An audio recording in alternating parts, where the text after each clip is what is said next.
এই দুনিয়াতে নিজস্ব অর্জন বলতে আপনার আমার মূলত কোনো কিছুই নেই।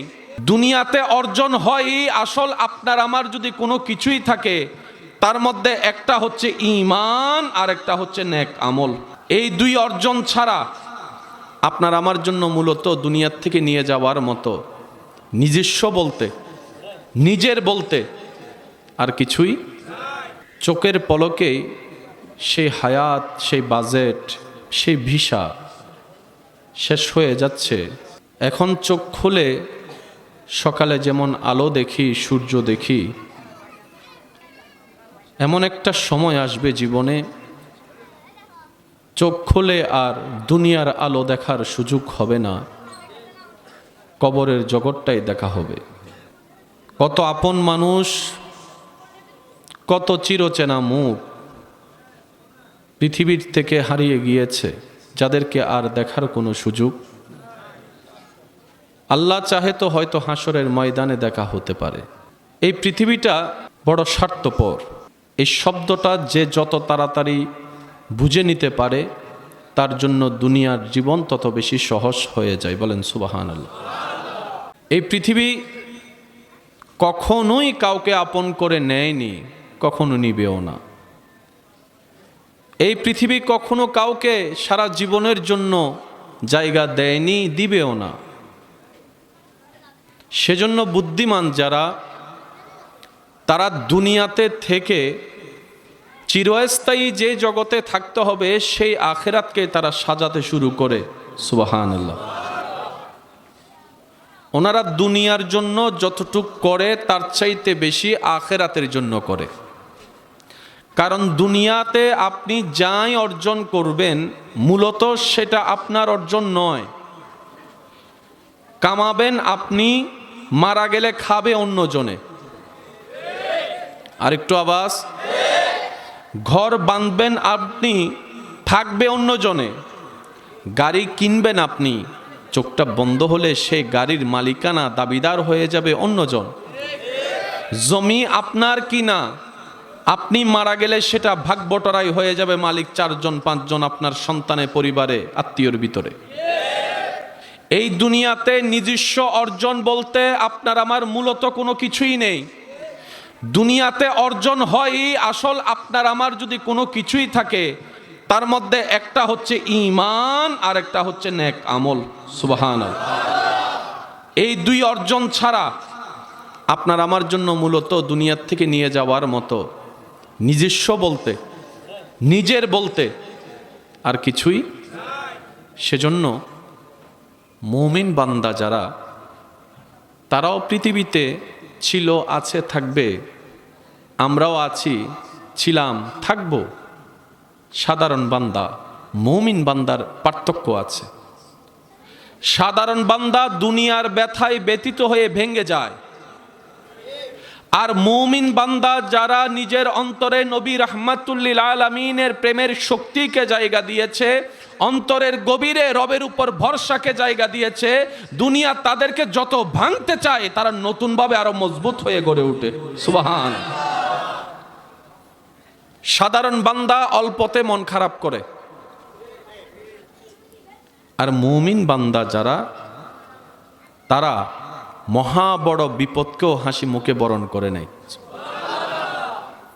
যে কারবালার ঘটনা আপনাকে আমাকে বারবার শুনিয়ে কাঁদিয়ে দেয়, সেই কারবালাকে সরাসরি ফেস করা ইমাম আলী মাকাম ইমাম হুসাইন অন্যায়ের সামনে সেকেন্ডের জন্য মাথা নত করেনি,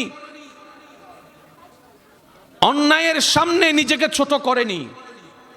নিজে বাঁচার জন্য অন্যায়ের সাথে আপোষ করেনি, হাজার কষ্ট আপন করে নিয়েছে। সেই ইমাম হুসাইনের জন্য দুনিয়াতেও ইজ্জত, আখিরাতেও ইজ্জত। সুবহানাল্লাহ।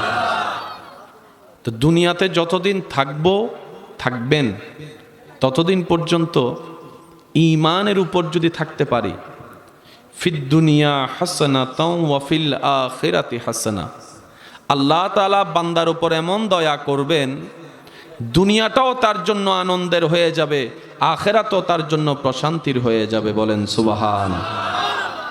এবার আওয়াজ দিয়ে বলুন, বান্দার সমস্ত চাওয়া আল্লাহ চাইলে কি পূরণ করতে পারে?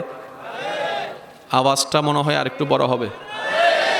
বান্দার সমস্ত রকমের চাওয়া রব্বুল আলামিন চাইলে পূরণ করতে,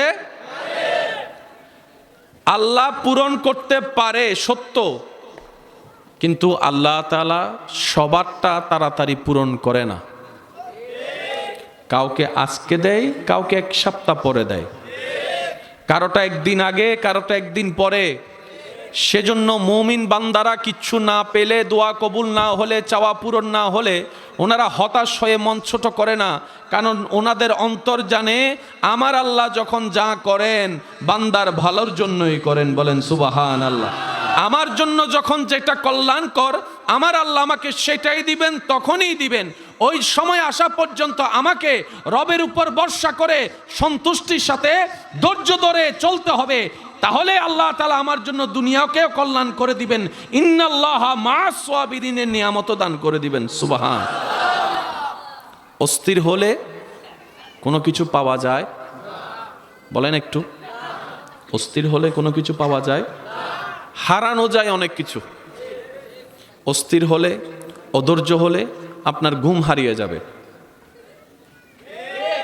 আপনার মনোযোগ হারিয়ে যাবে, মুখের হাসি হারিয়ে যাবে, মনের শান্তি হারিয়ে যাবে, টেনশন বেড়ে যাবে, লো প্রেশার হাই প্রেশার হয়ে যাবে। আপনি অস্থির যত হবেন তত লসের ক্যাটাগরিতে আপনার নাম লেখা হবে। আর আপনি যদি ধৈর্যশীল হতে পারেন, ধৈর্যের উপর থাকতে পারেন, আল্লাহর উপর ভরসা করে চলতে পারেন, আপনাকে আর অন্তর অস্থির করতে পারবে না। ওই অস্থিরতার ভিতরে আপনার ধৈর্য চলে আসবে, তখন আপনার সময়ও সুন্দর যাবে, দুনিয়া তো কল্যাণ হবে, আখিরাত তো কল্যাণ হবে। সুবহান। প্রতিটি কিছুর একটা সিস্টেম আছে না? একটু আওয়াজ দেন না, আছে না? সিস্টেমে কাজ করলে সবকিছুই সুন্দর। সিস্টেমে কাজ করলে সবকিছু। সবাই জানি মূসা নবী এমন একজন জলিলুল কদর পয়গম্বর যার সাথে আল্লাহ সরাসরি কথা বলতেন। তো মূসা নবী একদিন রাস্তা দিয়ে যাচ্ছেন, একজন উম্মত মূসা নবীকে বলে, ইয়া নবী আল্লাহ, আপনার সাথে তো আল্লাহর কথা হয়, আমার পক্ষ থেকে আল্লাহর কাছে একটা দরখাস্ত করবেন। সুবহানাল্লাহ। কি দরখাস্ত? সেই উম্মত রবের বান্দা বলে, আল্লাহ তাআলা আমাকে এমন দান দিয়েছেন, এমন দন দিয়েছেন, আমার এখন রাখার জায়গা নাই। আল্লাহকে একটু বলবেন আমাকে যেন আর কোনো ধন সম্পদ না দেয়। সারা জীবন চাওয়ার মানুষের কথা শুনেছি, আল্লাহ যেন আমাকে দেয় এটা শুনেছি, আল্লাহ যেন আমাকে না দেয় এটা শুনিনি। মূসা নবীর উম্মত বলে আল্লাহকে বলবেন আল্লাহ যেন আমাকে আর ধন দৌলত সম্পদ কোনো কিছুই আর না দেয়, যা দিয়েছে যথেষ্ট। কিছু দূর যাওয়ার পরে আরেকজন আল্লাহর বান্দার সাথে সাক্ষাৎ, যার শরীরও তেমন কোনো ভালো কাপড়। উনি বলে যে আপনি তো আল্লাহর সাথে কথা বলেন, আল্লাহকে একটু বলেন না আল্লাহ যেন আমাকে দুনিয়াতে একটু সম্পদ টম্পদ দেয়। একজনে বলে যে না দেয়, আরেকজনে বলে যে আল্লাহ যেন দেয়। দুজনের দরখাস্ত নিয়ে কালিমুল্লাহ রবের সমীপে পেশ করলেন। আল্লাহ তাআলা বললেন যে সম্পদের মালিক আমার বান্দা, হে মূসা তুমি তাকে বলিও সে যেন শুকরিয়া আদায় করা বন্ধ করে দেয়, আমি নিয়ামত দেওয়া বন্ধ করে দিব। সুবহান। আর যার কাছে কিছু নেই, যে সম্পদ চাচ্ছে, তাকে বলো আজকে থেকে বিনা প্রশ্নে, বিনা চিন্তায় আমি আল্লাহ যা যতটুক দিয়েছি সেটার উপর খুশি থেকে শুকরিয়া করতে শুরু করতে বলো। আমি আল্লাহ নিয়ামত আরো বাড়াই দিব, সম্পদে বাড়াই দিব, বরকতে বাড়াই দিব। মূসা নবী আল্লাহর থেকে সে কালাম নিয়ে আসলেন। আসার পরে যে ধনী তাকে ডেকে বললেন, আল্লাহ তোমাকে বললেন যদি শুকরিয়া করা বন্ধ করো নিয়ামত দেওয়া বন্ধ করে দিবে। সে বান্দা বলে, হে নবী মূসা, এটা আমার পক্ষে করা সম্ভবপর নয়, আল্লাহর শুকরিয়া বন্ধ করা এটা আমি পারবো না। যখন আমার কোনো কিছুই ছিল না তখন আমি আমার রবের শুকরিয়া আদায় করা বন্ধ করি নাই। আজকে আমার রব আমাকে এত নিয়ামত দিয়েছে, আমি কোন মুখে রবের শুকরিয়া করা বন্ধ করব? আমি শুকরিয়া বন্ধ করতে পারবো না। বলেন সুবহান। শুকরিয়া এমন একটা নিয়ামত আপনার অল্পটাকে মহা বানায় দিবে। সুবহানাল্লাহ জোরে বলা যায়? দেখি যার যত শক্তি আছে বলেন তো সুবহানাল্লাহ। আর একটু জোরে বলেন, আরেকবার বলেন। এবার মন থেকে, মনের গভীর থেকে বলেন আলহামদুলিল্লাহ। মাশাআল্লাহ, আরেকবার বলেন আলহামদুলিল্লাহ। শুকরিয়া করতে থাকবেন, নিয়ামত বাড়তে থাকবে। আওয়াজ দিয়ে বলুন ওয়াদাকার, ওয়াদাকার। যেই আল্লাহ ওয়াদা কখনো ভঙ্গ করেন না, তিনি বলছেন লা ইন শাকারতুম লা আযীদান্নাকুম। বান্দা তুমি শুকরিয়া করতে থাকো, আমি নিয়ামত বাড়াই দিতে থাকব। আল্লাহ বলে, হে আমার বান্দা, তুমি আমার দেওয়া নিয়ামতে খুশি থাকিও, আমি আল্লাহ হাসরে তোমার আনা আমল দেখে খুশি হয়ে যাব। তুমি আমার দেওয়া অল্প নিয়ামতে সন্তুষ্ট থাকিও, তুমি যদিও অল্প আমল আনো, আমি আল্লাহ সেটার উপর সন্তুষ্টি হয়ে যাব।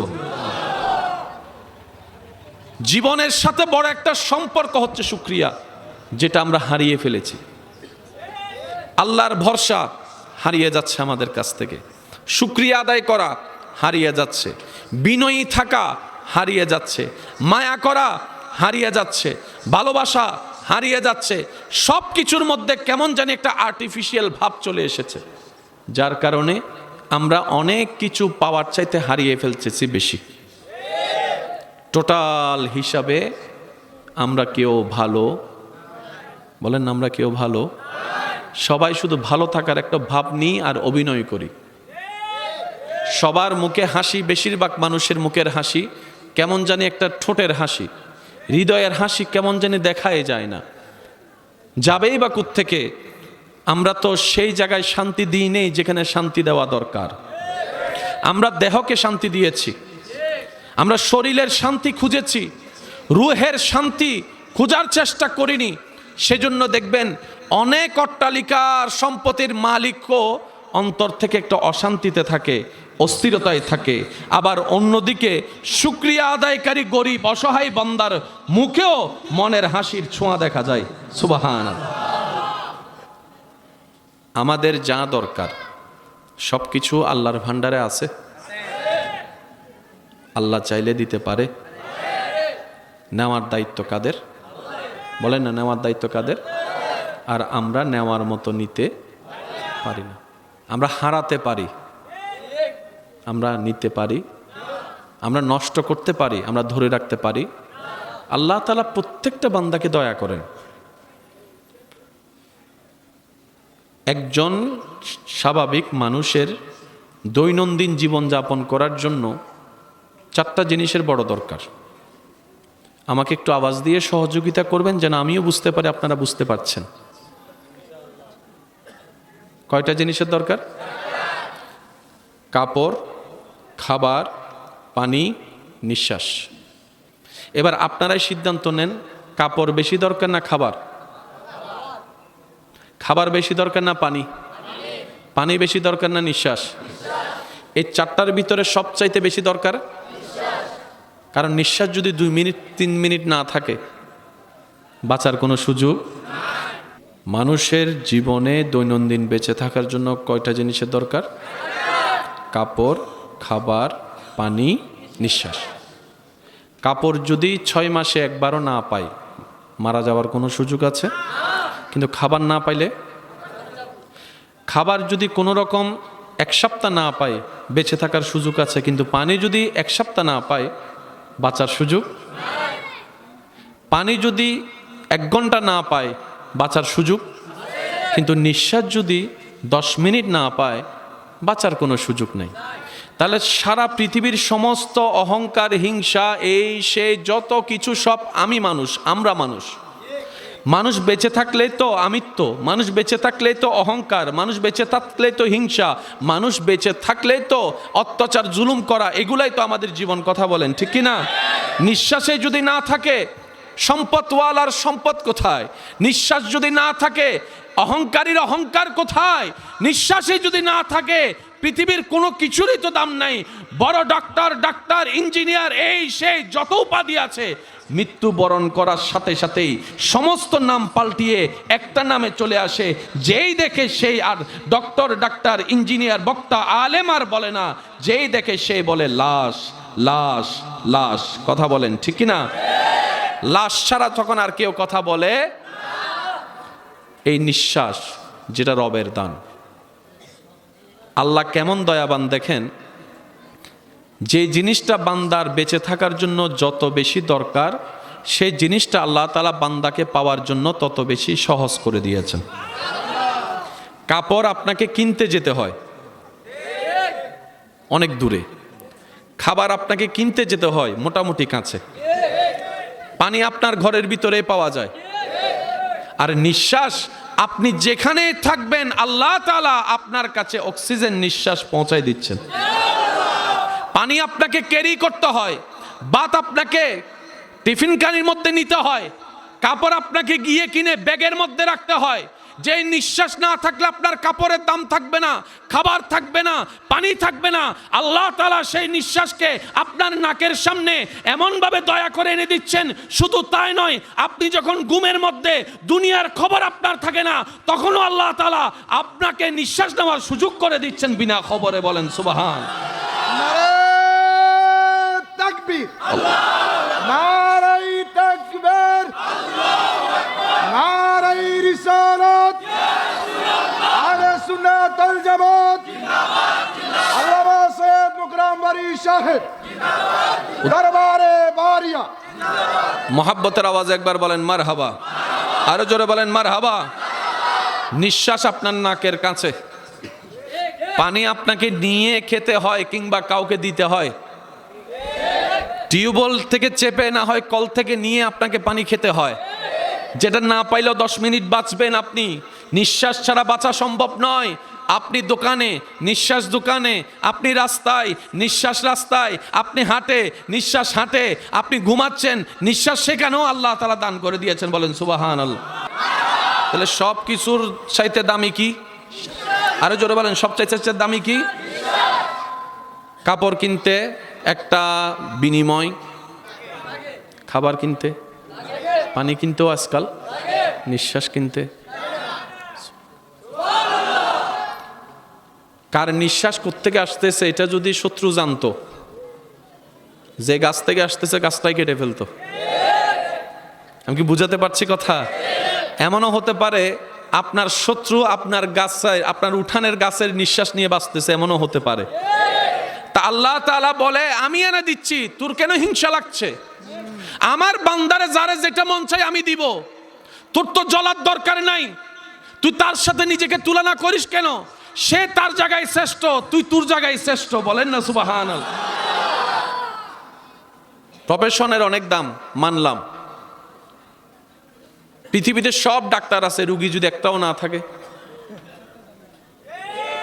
একটু জোরে বলেন। পৃথিবীতে মালিক, ফ্যাক্টরির মালিক কোটি কোটি আছে, কর্মচারী যদি একজনও না থাকে, তাহলে মালিকের কর্মচারী দরকার মালিক হওয়ার জন্য। কর্মচারী না থাকলে মালিক কখনো মালিক হতে পারবে, ফ্যাক্টরি কখনো টিকাতে পারবে?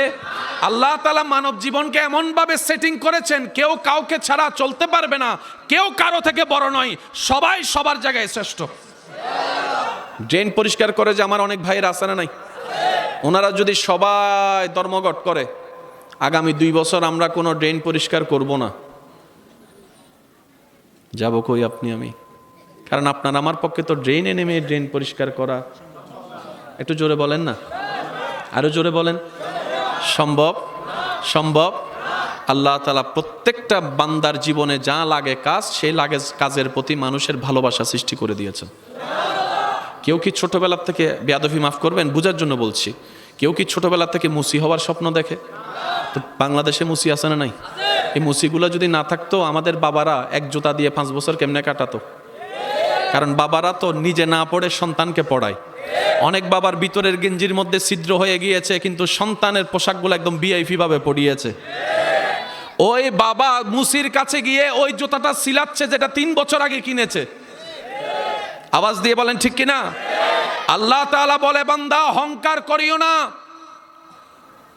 অহংকার করার দরকার নেই। অহংকার আমি রবের কুদরতের চাদর। যে অহংকার করবে তার ধ্বংস অনিবার্য। বান্দা তোমরা কারো কল্যাণ দেখে, উন্নতি দেখে, পাওয়া দেখে হিংসা করিও না। হ্যাঁ, যদি তুমি শুকরিয়া করো আমি আল্লাহ তাকেও দিয়েছি, তোমাকেও দিব। মনে রাখবেন, আমরা আমাদের পায়ে কুড়াল মারি। আপনার আশেপাশে আপনার পছন্দের অপছন্দের যেই হোক, কাউকে কিছু পেতে দেখলে মনে হিংসা আসার আগেই হিংসাকে পানি দিয়ে ধুয়ে দিবেন। সে পানিটা হবে রবের রহমতের পানি। আপনি সাথে সাথে বলবেন আলহামদুলিল্লাহ, শুনেই বলবেন আলহামদুলিল্লাহ, দেখেই বলবেন আলহামদুলিল্লাহ।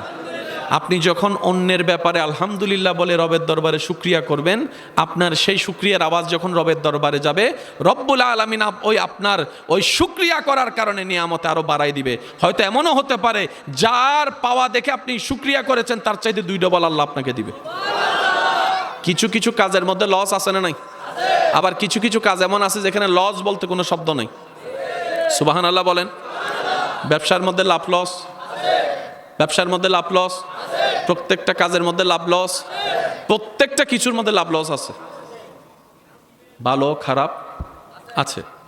শুকরিয়া এমন একটা নিয়ামত যেখানে শুধু লাভ আর লাভ। ইস্তিগফার এমন একটা নিয়ামত যেখানে লাভ আর লাভ। দরুদ এমন একটা নিয়ামত যেখানে লাভ আর লাভ। আর একটু জোরে বলেন না।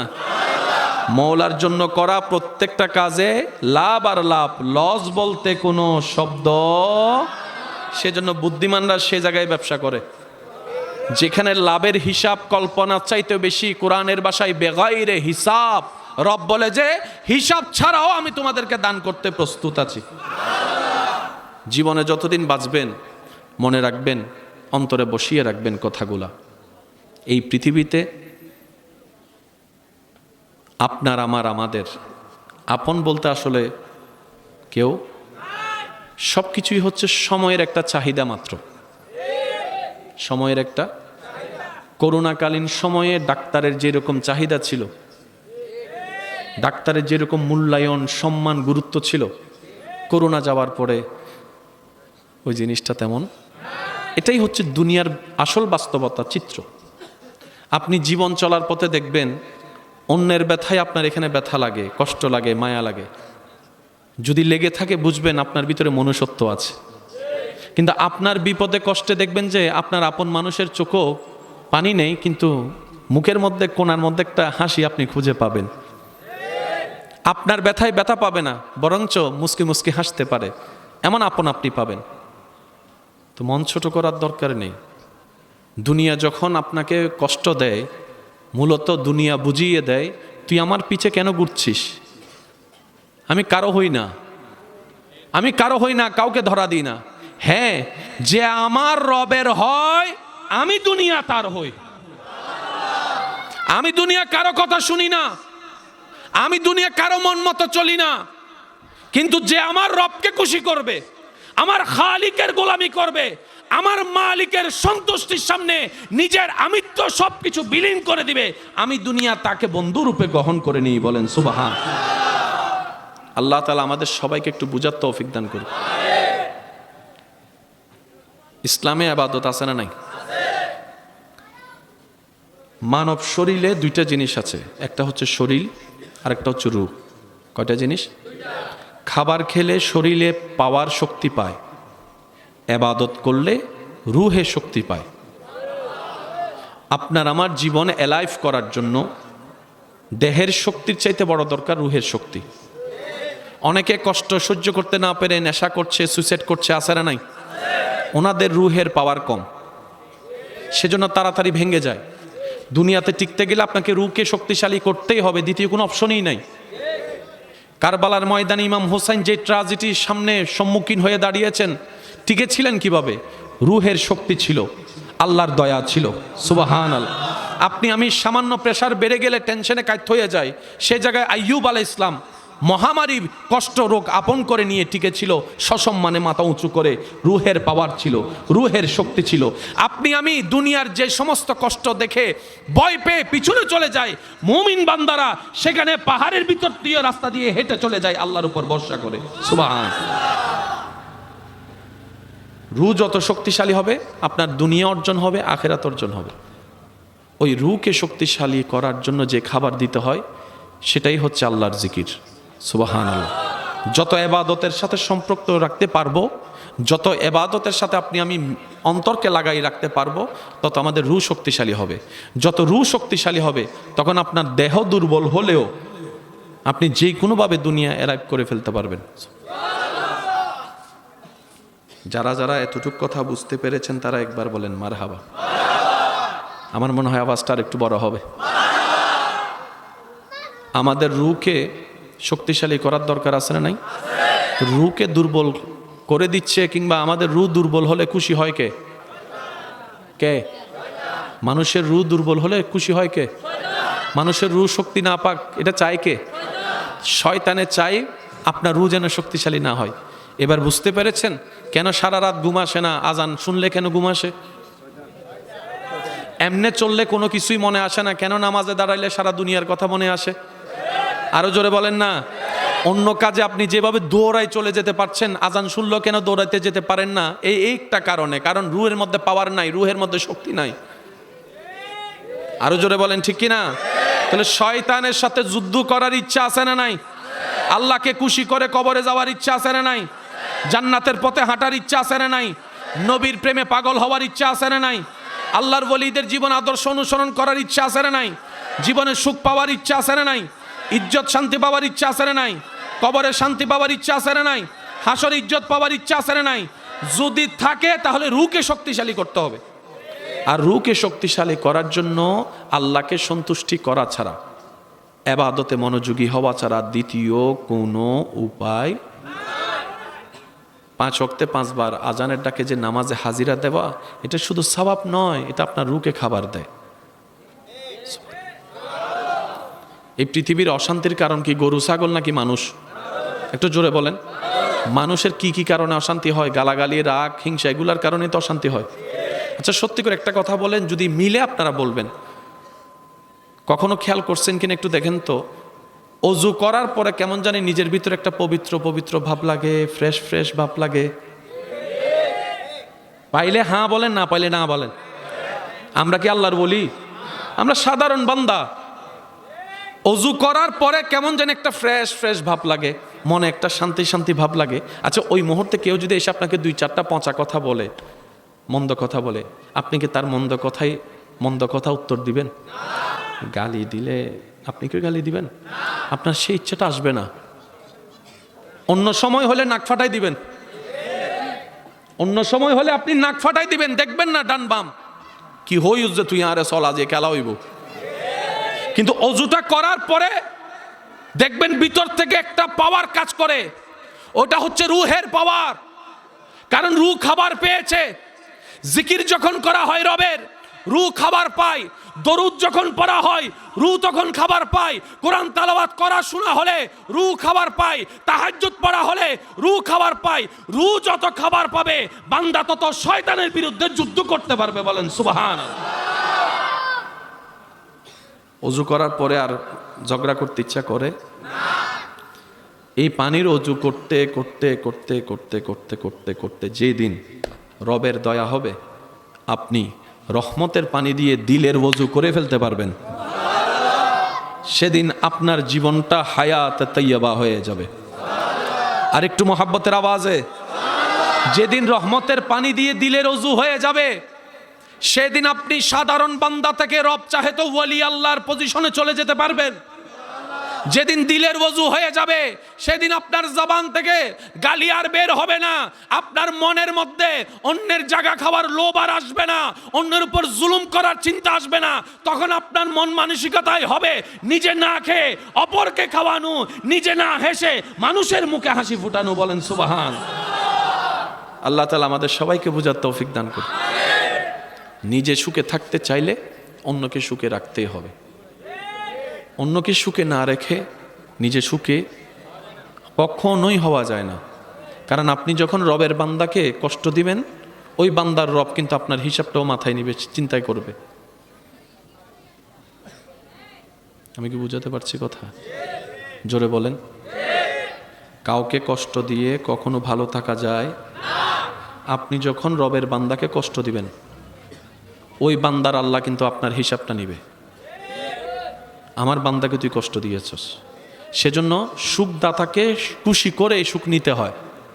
আর সুখদাতাকে, আওয়াজ দেন, শান্তিদাতাকে আল্লাহ খুশি হয় কখন? আল্লাহ পাক বলে, যখন আমার সৃষ্টির উপর কেউ দয়া করে, মায়া করে, মোহাব্বত করে, আমার সৃষ্টিকে শান্তিতে রাখে, আমি আল্লাহ তার উপর শান্তি বর্ষণ শুরু করে দিই। সুবহানাল্লাহ। আল্লাহ তাআলা আমাদের সকলের হাজিরি কবুল করুক, আমিন। দক্ষিণ কুয়াইশ ফাতেমা বিলা গোলাম গাস্তল গৌসিয়া মইনি আহমদিয়া সুন্নিয়া মাদ্রাসায় ভর্তি চলছে। প্লে থেকে পঞ্চম শ্রেণী পর্যন্ত আপনাদের সবাইকে এই বিষয়টা অবগত করা হলো। আপনাদের সন্তান, আপনাদের পরিবারের সদস্য মাদ্রাসায় ভর্তি করানোর চেষ্টা করবেন। আল্লাহ তাআলা আমাদের সকলের হাজিরি কবুল করুক।